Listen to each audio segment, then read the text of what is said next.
With Old St. Nick just around the corner, workers at Shelton, Washington put in long hours to ensure early arrival of selected Yuletide trees to all parts of the country. Every branch bears the Christmas spirit.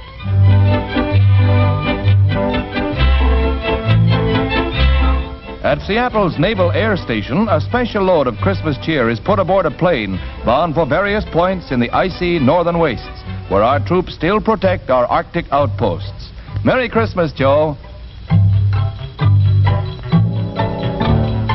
All over the nation, eager shoppers parade before store windows, packed with bright and shining presents for all the family, especially the youngsters. And it's a big problem to make a selection without breaking Santa. Pretty little girls and big beautiful dolls, and happy tots galloping hobby horses are found in every toy department.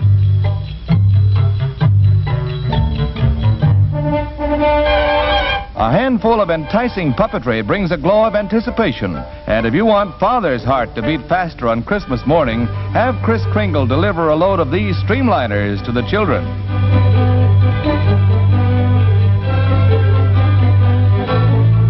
If the limited is held up at the bridge, well, presto!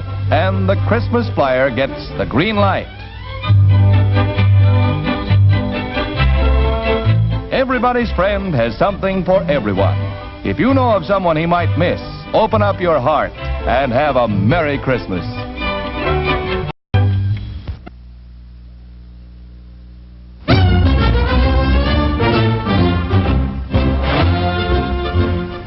I have taken over the duties of the Chief of Staff of the Army from a great predecessor, and of course, am honored by the selection. But I'm keenly aware that I have taken up this duty at a critical time in the affairs of the nation and of the Army. To win the war, you raised the greatest army in our history. We are now engaged in tearing down that army at an unprecedented rate. At the same time, we have commitments in foreign lands, commitments which require military strength. Those commitments were made in good faith to help solidify the peace that has been so dearly won. Very soon, those two processes will clash. This is your Army, and it is your decision as to which course we shall follow. The decision once made, it is the duty of the War Department to carry it out. For my part, I hope that we secure that peace.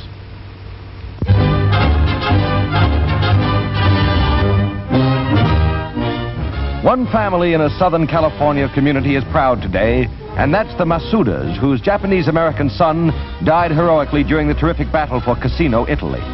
Sergeant Masuda was cited for the Distinguished Service Cross 2 weeks before he was killed. After a flight from Washington, General Stilwell presents the medal posthumously to the sergeant's sister.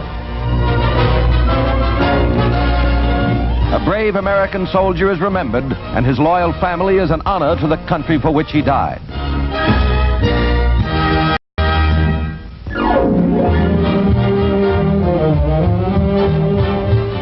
Surrounded by youthful members of his flock, Archbishop Spellman of New York opens a nationwide campaign to collect canned supplies for war-devastated people of all faiths.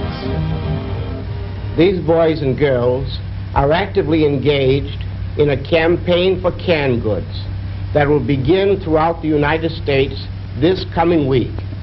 And these boys and girls, by their gifts of these canned goods, hope to heal and strengthen the wasted and worn bodies of other boys and girls throughout the world who are suffering and starving.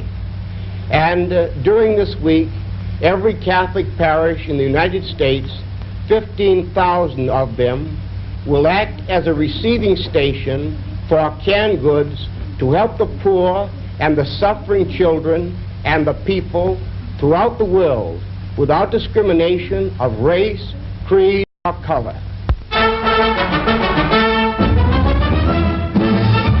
Arriving at Washington, D.C., the Mixmaster, piloted by Lieutenant Colonel H.E. Warden, completes a record-breaking non-stop flight from Long Beach, California. Co-pilot, Captain Glenn Edwards, shared the job on the swift flight of 5 hours, 17 minutes, topping the former unofficial mark of 6 hours from Seattle. The speedy Douglas bomber gets her nickname from her radical tail propellers, which sing a mighty song. Not to be outdone in design, the Navy displays its newest, the Boeing tandem prop fighter plane. The single 3,600 horsepower engine drives her two propellers in opposite directions. The Navy says she'll do better than 450 miles per hour.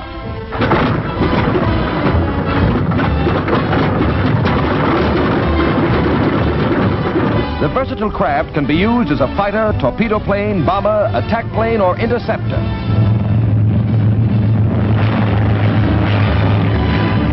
A real addition to our protective air forces.